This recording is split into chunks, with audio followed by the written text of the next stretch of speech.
L'économie sociale et solidaire, pour moi, c'est une économie dont l'objectif principal est de répondre aux besoins des habitants, aux besoins des personnes, ce que devrait faire globalement l'économie, mais ce qu'elle ne fait pas toujours, puisque souvent c'est la rentabilité du capital investi qui compte avant les produits et les services. Mais bon, les deux, évidemment, cohabitent.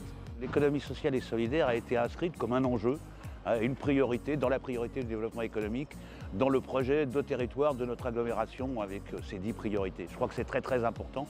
Alors comment on s'y investit? Ça fait plusieurs années qu'on essaye d'accompagner des projets qui relèvent de l'économie sociale et solidaire, en particulier avec le projet Booster, votre projet engagé, mais aussi avec l'université Gustave Eiffel qui porte une chaire de l'économie sociale et solidaire. Et maintenant, nous en sommes au point où nous avons fait un programme territorial de coopération économique qui permet d'intégrer, de faire travailler ensemble, de coopérer des entreprises du monde classique de l'économie avec l'économie sociale et solidaire. J'ai décidé d'ouvrir la boutique Les Bricoles de Nicole à Vers-sur-Marne parce que tout simplement je suis moi-même habitante de Vers-sur-Marne et c'est vrai que c'est une ville très agréable à vivre et il manquait justement ce type de boutique. La boutique, elle est avant tout orientée vers l'écologie, le développement durable et l'économie circulaire. Donc ça c'est vraiment le nerf de mon entreprise, ça va être de développer les alternatives durables pour permettre aux gens de réduire leurs déchets, mais aussi de faire des économies et en même temps de préserver leur santé.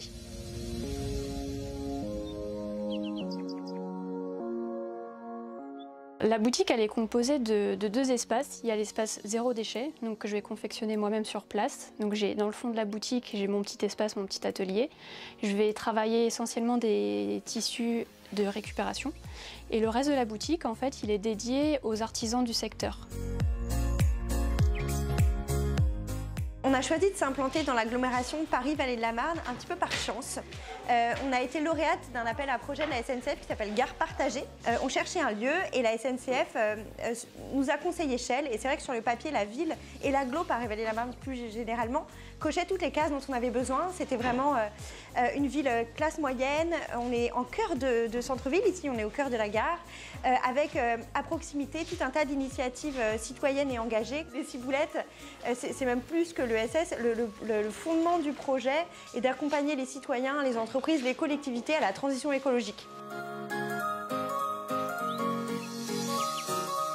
Ce qu'on trouve aux Ciboulettes repose sur 2 structures différentes qui cohabitent ici. Il y a l'association qui accompagne tous les citoyens du territoire de Chelles et de l'agglo Paris-Vallée de la Marne. Et donc cette association a la vocation à proposer, comme ce qu'on a là derrière nous, des collectes solidaires. Et donc il y a également une 2e structure qui est l'entreprise qui intervient ici. Et l'entreprise a la vocation à accompagner des entreprises et des collectivités à la transition écologique. L'agglomération, via l'espace entrepreneur, accompagne les porteurs de projets engagés dans une démarche environnementale, sociale et solidaire au travers d'ateliers de formation et de rendez-vous individuels. L'espace entrepreneur favorise également les mises en relation entre les acteurs de l'économie sociale et solidaire et les entreprises locales afin de créer des coopérations durables. L'agglomération m'a accompagnée vraiment de A à Z au niveau du projet des Bricoles de Nicole. C'est parti de l'élaboration du business plan, l'étude de marché, la rencontre avec des futurs fournisseurs sur le secteur, des partenaires et puis j'ai pu aussi suivre des ateliers avec les conseillers de l'agglomération. Pour nous ça a été une chance parce qu'on n'était pas originaire du territoire de rencontrer plein d'acteurs du territoire. Donc je pense évidemment à Tiffany des Bricoles de Nicole qui était dans la même promo que nous, mais plein d'autres. Ça nous a vraiment ouvert des portes, des horizons et ça nous a permis de connaître un petit peu mieux notre terrain, notre territoire et de pouvoir mieux adapter nos offres.